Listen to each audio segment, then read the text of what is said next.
Next activity.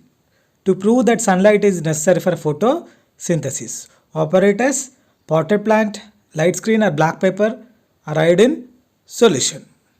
So next procedure, take a potted plant and destarch by keeping in the dark for a week.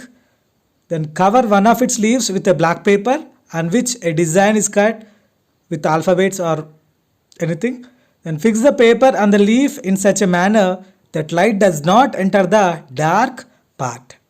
After few hours, test the leaf which is covered by light screen or black paper for the presence of starch. Observation. The part of leaf which could get light through the cut design turns blue-black, showing the presence of starch. Result of this activity, it proves that light is necessary for photosynthesis.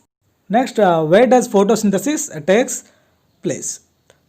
The exact location of the photosynthetic part or a part containing chlorophyll was not known till another 6 decades after Pelleter and Kevin to discover chlorophyll. It was believed to be spread in the cells of green plant parts, but in the year 1883, Julius Van Sachs observed the chlorophyll in plant cell is not spread throughout the entire cell, just it found in the cell organelle, that is chloroplast.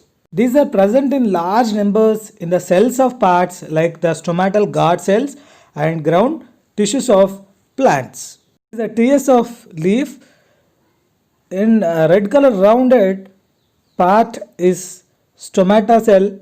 In this stomata we found large number of chloroplast. Let's see the structure of chloroplast. The chloroplast consisting with three membranes: outer membrane, inner membrane and middle membrane. The middle membrane forms a stacks of disc-shaped structures called as grana. So it is believed as a site of trapping solar energy. The fluid-filled portion is called as stroma. It is involved in the synthesis of glucose and formation of starch. Here, the substances found in chloroplast which capture sunlight are called photosynthetic pigments, nothing but chlorophyll, which cause green color to the leaf. Let's see the structure of chlorophyll. This chlorophyll contains one atom of magnesium. This chlorophyll structure is similar to heme of hemoglobin. Already we know that hemoglobin is present in the human blood, which transport oxygen to the cells. In hemoglobin, the heme contains one atom of iron, and in chlorophyll, one atom of magnesium. You can see the almost structure is similar. Thylakoid membrane consists with chlorophyll A and chlorophyll B. This chlorophyll A blue-green in color and chlorophyll B yellow-green in color. So these pigments 250 to 400 are grouped and form a light harvesting complex or photosynthetic unit in each thylakoid. This light harvesting complex involved in the process of photosynthesis in green plants.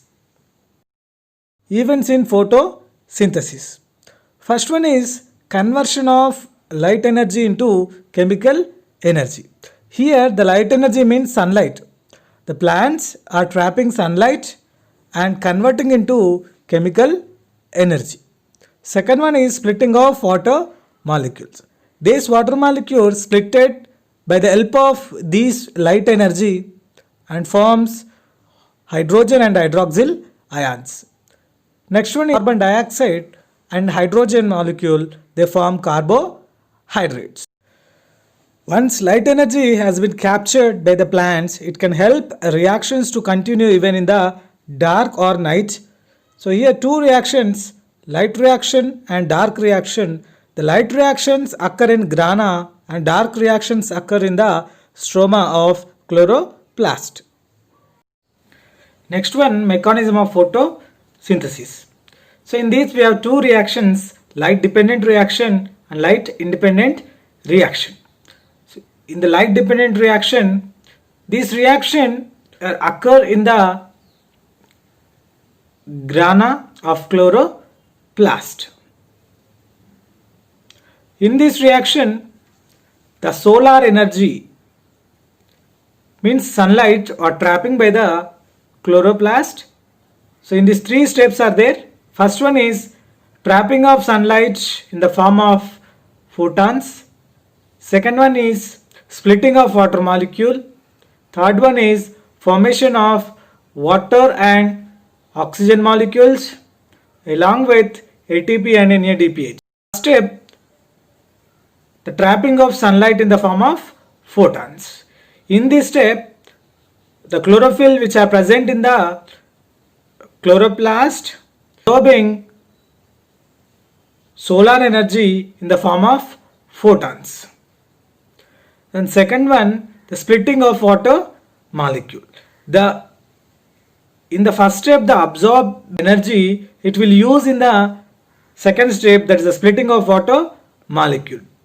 In the second step, these water molecules are splitted into H plus OH minus ions, means hydrogen ions and hydroxyl ions. This splitting of water molecule discovered by Robert Hill, and this reaction known as photolysis. Why? Because by the utilization of photo means light energy, the water molecule is splitted. So this is called as photolysis. This reaction also known as Hill's reaction. In the third step, the OH minus ion series of steps produce water molecule and oxygen. So this water may be used in plant and oxygen will release into the atmosphere. So these oxygen are essential for the survival of living things. Then H plus ion which formed in the photolysis, it combined with NADP and forms NADPH. In the end of the light reaction forms ATP and NADPH. This ATP and NADPH called as assimilatory powers. Next one, light independent reaction. This light independent reaction not depending on the light. It may occur in dark or light any place for the continuation of light reaction. So in this light independent reaction, the H plus ion from the NADPH combined with carbon dioxide and forms glucose. In this reaction we have some intermediary product like RuBP. So this glucose is a simple molecule. So this simple molecule and forms a complex molecule, that is starch. So these are the light independent reaction. So end of this video we completed factors essential for photosynthesis. In that, water and photosynthesis, air and photosynthesis, and light and photosynthesis. Then same thing, mechanism of photosynthesis. Then where takes photosynthesis? Means it's in chloroplast. Thank you for watching. Please subscribe.